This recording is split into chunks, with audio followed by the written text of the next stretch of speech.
Well, civil society organizations have expressed their outrage after the charges against 14 suspects who were initially linked to a gruesome gang rape of 8 women in Krugersdorp were withdrawn. The Krugersdorp Magistrate's Court dropped all charges yesterday after DNA results failed to link them to the crime.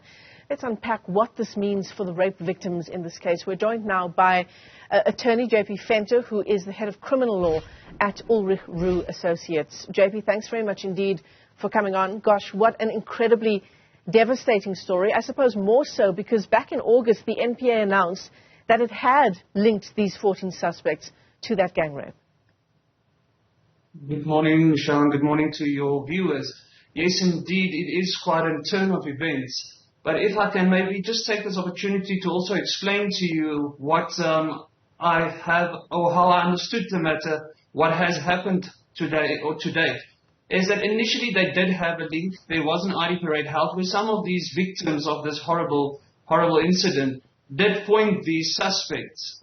Now remember, for the NPA to institute a prosecution or charge somebody with specific offence, they need to show that there is, or at least when they investigate the docket that comes to them, they need to be a reasonable prospect of success, of a successful prosecution at the end of the day, which they probably had after the victims pointed these suspects at an ID parade. But obviously, not obviously, but in our law, evidence of identification must be approached with caution because of the fallibility of human memory and recollection ability to recall events accurately. So now we're sitting with this evidence from the victims that should be approached with caution, contradicted by scientific evidence of the DNA results showing that these suspects are not linked.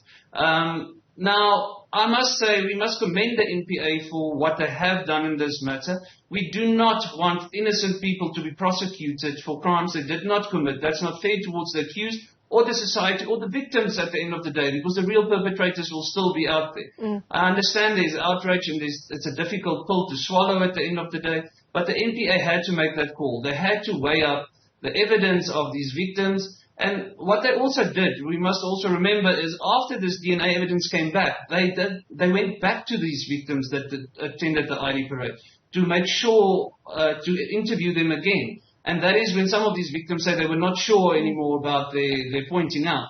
So from my side, I must say we must commend the NPA for taking this difficult decision as they have, because understandably there's a lot of pressure on them to make arrests and do a prosecution or have a prosecution in this case. No, certainly, and we wouldn't want the wrong people, as you say, to be in prison in connection with a crime like this. But how could we have done things differently, JP? At the onset, when all of those arrests were made, some 80 suspects were arrested in that swoop by various arms of law enforcement. I mean, is there a scenario where we could have done more extensive DNA testing? We can't the police can't just go around and do random DNA tests on people. People do have human rights and the right to bodily integrity. So there is only certain circumstances where you can take DNA swabs to do these type of DNA testing. From the outset, I believe that there was a lot of pressure on the police to make arrests in this matter. There was a huge community outcry, as you will remember, from the public, from the media, from everybody involved, or basically the whole country. I believe this was the #1 priority crime in the country. But not all of these people, 80 suspects, were arrested specifically for the rape.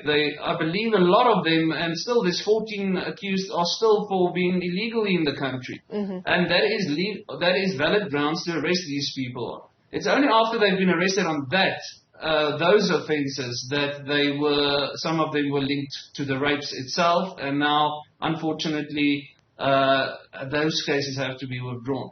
I can't, from where I'm sitting at this stage, tell you what evidence the police did have when they executed these arrests, but obviously no arrest should be executed or done without a minimum of evidence pointing to the guilt of the accused. No, certainly.